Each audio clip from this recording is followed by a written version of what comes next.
एक बार फिर स्वागत है आप सभी का। आज की कहानी का शीर्षक है चुड़ैल की मुक्ति। बहुत समय पहले की बात है। एक घोड़ीपुर नामक गांव के पास एक बहुत भयानक जंगल हुआ करता था। गांव और आसपास के लोग उस जंगल में डर के मारे कभी नहीं जाते थे, क्योंकि उस जंगल से एक चुड़ैल के रोने की तेज आवाज़ उन्हें सुनाई देती थी। जंगल बहुत घना था, जिस वजह से दिन के समय भी अंधेरा रहता था। एक बार जंगल में पास के गांव की एक गाय चली गई। गाय के मालिक को जब बात पता चली कि गाय जंगल में चली गई है, तो वह उसे जंगल में ढूंढने के लिए जाने का निश्चय करता है। उसकी पत्नी और गांव वालों ने उसे जाने से रोका, पर वह नहीं रुका। वह जंगल के अंदर चला जाता है।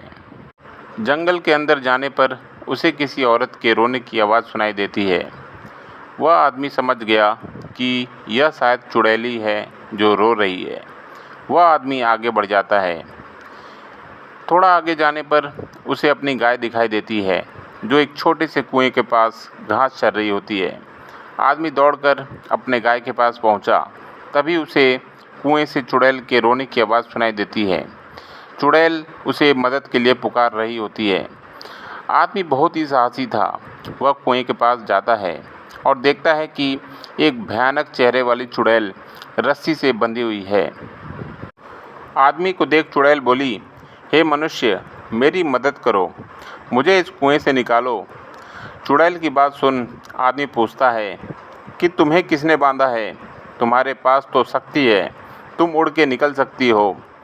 तब चुड़ैल ने उसे अपनी पूरी बात बताई कि मुझे एक ऋषि मुनि ने मेरे बुरे काम के लिए श्राप दिया था और बोला था कि यदि तुम्हें सच में पछतावा होगा तो तुम्हारी मदद करने के लिए एक साहसी आदमी आएगा और कुएं में उतरकर तुम्हारे सर पर हाथ रखकर तुम्हें मुक्ति दे देगा। यह सब चुड़ैल से सुनने के बाद आदमी कुएं में उतरकर चुड़ैल के सर पर हाथ रखता है। हाथ रखते ही चुड़ैल मुक्त हो जाती है और उसके शरीर में बंधी रस्सियां खुल जाती हैं।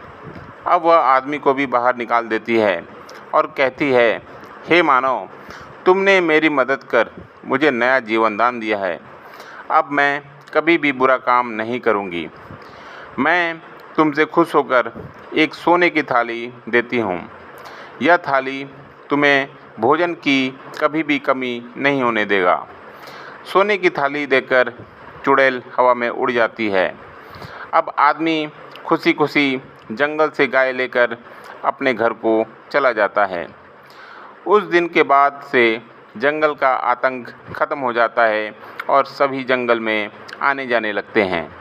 दोस्तों, इस कहानी से हमें यह सीख मिलती है कि हमें हमेशा साहस से काम लेना चाहिए और दूसरों की मदद करने के लिए हमेशा तत्पर रहना चाहिए। तो दोस्तों, आज की कहानी आपको कैसी लगी हमें कमेंट बॉक्स में ज़रूर बताएं। आज के लिए इतना ही। धन्यवाद।